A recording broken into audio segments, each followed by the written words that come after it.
채널 구독과 시청해주셔서 감사합니다. 좋은 하루 되세요. 무대 위에서 화려한 조명을 받는 연예인들이 있기 위해서는 많은 방송 관계자의 도움이 필요합니다. 그 중에서도 매니저의 경우 연예인과 밤낮 없이 동행하면서 모든 스케줄을 함께하곤 합니다. 기름값만 2억 5천만 원에 달할 정도로 수 많은 무대에 오르기로 유명한 장윤정 또한 지금의 자리에 오르기까지 그녀의 스케줄 전반을 관리해주는 든든한 지원군인 매니저의 역할이 컸다고 합니다. 장윤정은 평소 의리를 중요시하는 걸로 잘 알려진 가운데 동갑내기 매니저와 10년째 함께 일한 것으로 전해지며 많은 화제를 불러일으켰습니다. 1980년생 올해 나이 43세인 장윤정은 트로트 가수입니다. 어렸을 때부터 집안이 가난해 가족들이 모두 뿔뿔이 흩어져 살다 부모님의 이혼으로 장윤정은 친정아빠와 같이 살았습니다. 1999년 강변가요제에서 내 안의 넌으로 대상을 수상하며 데뷔했지만 기획사에 들어가서도 음반 낼 돈이 없어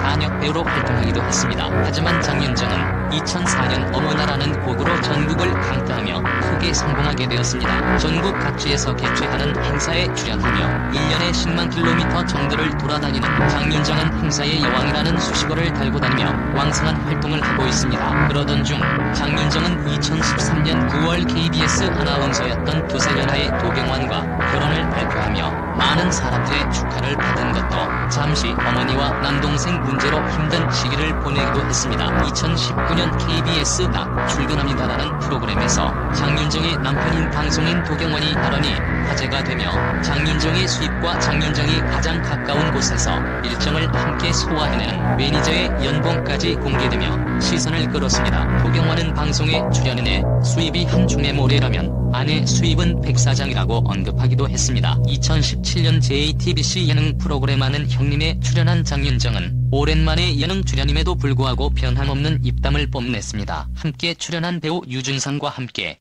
연륜에 걸맞는 걸쭉한 입담을 과시하면서 다양한 에피소드도 전해 이목을 집중시켰습니다. 특히 나를 맞춰봐 코너 도중 장윤정과 유준상은 각별한 매니저와의 관계를 얘기하며 눈길을 끌었습니다. 이날 방송에서 장윤정은 10년 전부터 함께 일해오고 있는 동갑내기 매니저 신경진은 원래 자신의 백업 댄서였다고 밝히며 흥미를 자아냈습니다. 그러면서 장윤정은 자신의 백댄서에서 매니저로 변신한 계기를 이야기했습니다. 무대에서 헤드 스핀을 하는데 잘 못 돌더라. 이어 장윤정은 여기저기 아파하고 너무 힘들어했다. 원래는 빨라서 얼굴이 안 보였는데 어느 순간부터 눈이 마주쳤다.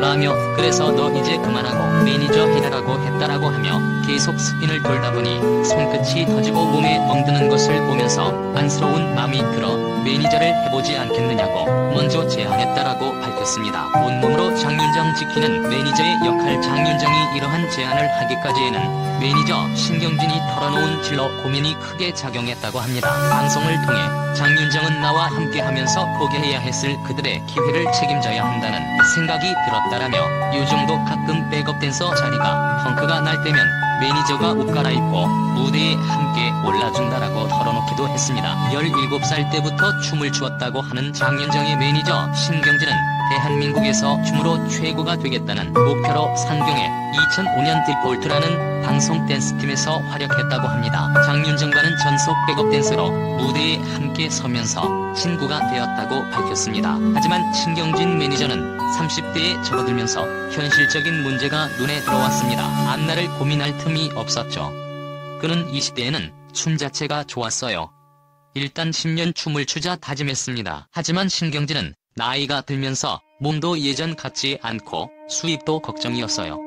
라고 말했습니다. 어느 행사 뒤풀이 자리에서 신경진은 장윤정에게 미래에 대한 고민을 털어놓으며 고민을 털어놓게 되었고 이날을 계기로 장윤정이 신경진에게 매니저를 해보는 게 어떠냐라고 제안하게 되었다고 합니다. 신경진의 고민을 묵묵히 듣고 2달이 지난 후 장윤정은 내 매니저를 해보는 것이 어떠냐라고 제안했다고 밝혔습니다. 그렇게 신경진은 2008년 장윤정 매니저로 전업하게 되었습니다. 신경진 매니저가 처음 일을 할 때는 매니저가 이런 것까지 해야 하나라는 생각이 많이 들었다고 합니다. 장윤정의 식사는 물론이고 행사장 화장실 위치까지 확인을 해야 했으며 컨디션 관리는 기본으로 도와주어야 했다고 합니다. 그러면서 신경진은 아침 7시에 출발하려면 5시에는 일어나야 합니다. 그렇다고 비몽사몽하면 큰일 나죠. 정신 똑바로 차리고 운전하느라 컨디션 관리를 해요. 라고 하며 행사의 여왕 장윤정을 따라 본인의 컨디션도 관리하며 전국 방방곡곡에 행사를 다녔다고 했습니다. 행사장을 돌면서 가장 먼저 챙겨야 할 것은 안전이라고 말한 신경진 매니저는 행사장에 도착하면 일단 무대와 주변 시설의 위치부터 살핀다. 폭죽 쏘는 거리가 무대에서 너무 가까운 것은 아닌지, 임시 설치한 계단이 흔들리지는 않는지, 관객이 무대로 뛰어들면 제재할 수 있는지 등을 본다라고 말하며 무대로 난입하는 팬을 막는 것도 자신의 주요 업무라고 이야기했습니다. 그러면서 신경진은 머리카락을 스포츠형으로 짧게 자른 것도 이 때문이라고 덧붙였습니다. 어르신들이 다짜고짜 무대에 난입할 때가 있어요. 경호팀이 따로 없어 제가 몸으로 막으면 내가 뭔데 장윤정한테 가는 것을 막느냐고 하세요. 흥분해서 멱살을 잡으시거나 머리카락을 잡아당기죠. 그래서 머리카락도 짧게 잘라요. 라고 하며 여러 일을 겪으면서 화가 나도 참는 일에 도가 텄다고 말하기도 해 놀라움을 자아냈습니다. 매니저로 일하면서 성격도 단단해졌다고 말한 신경진은 늘 시간이 부족해 차를 급하게 몰아야 한다. 초기에는 행사료를 지불하지 않은 업체와 분쟁도 있었다. 운전자들에게서 욕설을 듣는 경우는 다반사다. 지금은 행사 3일 전까지 선입금을 하지 않으면 출연을 아예 취소한다라고 하며 매니저로서의 고충을 토로하기도 했습니다. 신경진은 장윤정에게 전화가 오면 바로 뛰어나가야 하는 5분 대기조라고 하며 쉴 때도 완전한 휴일은 아니라고 해 안타까움을 자아냈습니다. 그러면서 가장 힘든 날은 5월 5일 어린이날이라고 말한 신경진은 남들에게는 즐거운 휴일이지만 나에게는 전국 도로가 꽉 막히는 운전하기 괴로운 날이라고 말했습니다. 매니저는 어떤 직업이냐는 질문에 신경진 매니저는 버티는 것이 가장 중요한 직업입니다. 그때그때 상황에 따라 변하는 사람들의 기분을 다루는 일이거든요. 이를 얼마나 빨리 많이 배우는지는 중요하지 않아요. 끝까지 버티면 더 많은 사업 기회가 생기는 곳이죠. 열의 9은 감정이 고비를 넘지 못하고 그만둡니다. 연예 기획사 대표를 하거나 주요 임원을 하는 사람들은 대부분 많은 감정 펀치를 맞으면서도 버틴 사람들입니다.